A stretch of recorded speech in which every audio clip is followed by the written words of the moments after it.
When you type a web address into your browser and hit enter, you just expect it to work, right? The internet feels like this huge open world where information just flows.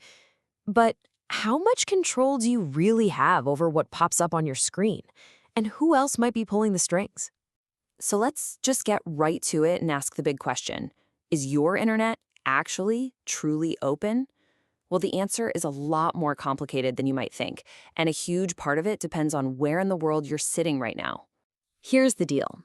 Dozens of governments are actively and intentionally filtering what you can and can't see online.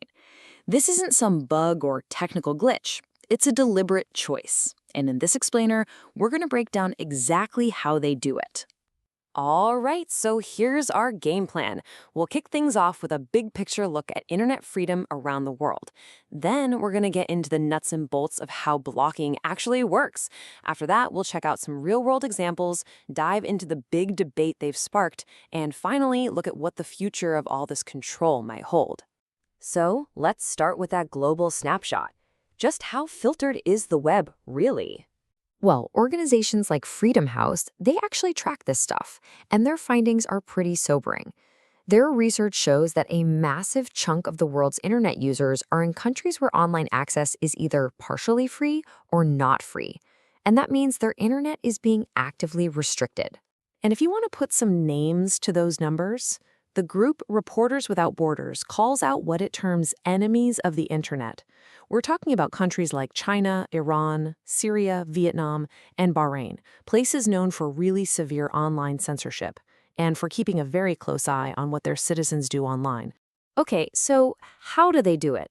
Let's switch gears from the what to the how. It turns out the most common way to make a website just vanish comes down to something that acts like a giant phone book for the entire internet. That phone book is called the Domain Name System, or DNS for short.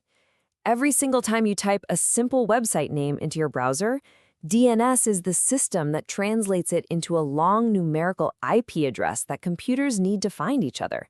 I mean, without it, we'd all have to memorize strings of numbers just to check the news. No thanks. And this right here, this is the critical moment. Normally, you ask the DNS phone book for a number, and it gives you the right one. Simple. But with blocking, that request gets hijacked. A sensor steps in the middle and either gives you no address at all, or even worse, a fake one. So you get sent to a block page, or absolutely nowhere. And for you, the person just trying to browse the web, the whole thing is just confusing. You type in a site, the request gets blocked behind the scenes, and all you see is that classic, frustrating site not found page. You might have no idea that the site was blocked on purpose. So let's look at some real-world examples of this in action. Because this isn't just theory, right?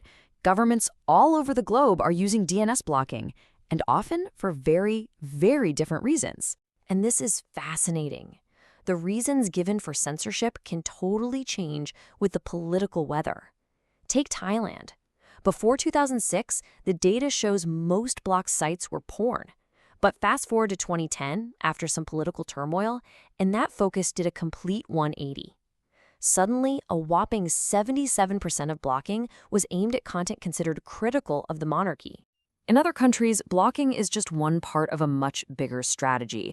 Reporters Without Borders points out that in a place like Bahrain, the government isn't just blocking websites. They use a whole arsenal of repressive measures, everything from harassing activists to arresting bloggers, all to create what they call an effective news blackout. Some countries have even made this power official with laws. Russia's 2012 blacklist law, for example, gives the government the green light to block any site with content it decides is extremist or illegal. But critics are quick to point out that the law's language is so broad and vague, it could be used to shut down almost any form of dissent. But, and this is a really important point, this isn't just happening in authoritarian states. Western democracies use DNS blocking too. The UK, for instance, has ordered internet providers to block sites like the Pirate Bay over copyright issues. Same goes for Australia, which has laws to block overseas sites hosting pirated stuff. The tool is identical, but the reason they give for using it is different. So, all of this brings us to the real heart of the issue. Is this technology a useful tool for keeping people safe, Or is it a dangerous threat to our freedom? Let's dive into that global debate. It really boils down to two totally different ways of looking at this. On one side, you have people who say, hey, this is a simple, cheap way to fight real problems like phishing scams and piracy. But on the other side, you have people saying, whoa, hold on. This is a blunt instrument that breaks how the internet was designed to work and, crucially, gives governments an easy-peasy tool for political censorship. And big names in the tech world have definitely weighed in. Eric Schmidt, the former chairman of Google, once warned governments to be very, very careful about using what look like simple fixes for really complex problems. And he was talking directly about things like widespread DNS blocking. And maybe the biggest technical risk is something called overblocking. See, tons of websites, especially for small businesses or nonprofits, use shared servers to save money. So if a government blocks one bad site by blocking its IP address, it can accidentally knock out hundreds of other totally innocent websites that just happen to live at the same address. That's a lot of collateral damage. So where do we go from here? I mean, DNS blocking clearly isn't going away. So the conversation is now shifting to, okay, how can we find a way to use this more responsibly? Because this tool is here to stay, the real challenge now is to create some clear rules and safeguards. The goal is to find that tricky balance where it can be used against real harm without crushing basic rights or making people lose trust in the internet itself. Experts at forums like ICANN are talking about a few key principles for this. 3 big ideas keep coming up. First, transparency and accountability. Publish the block lists so everyone can see them and have a clear way to appeal. Second, technical precision. Go after the specific website domain, not the whole server, to avoid that collateral damage we talked about. And third, user notification.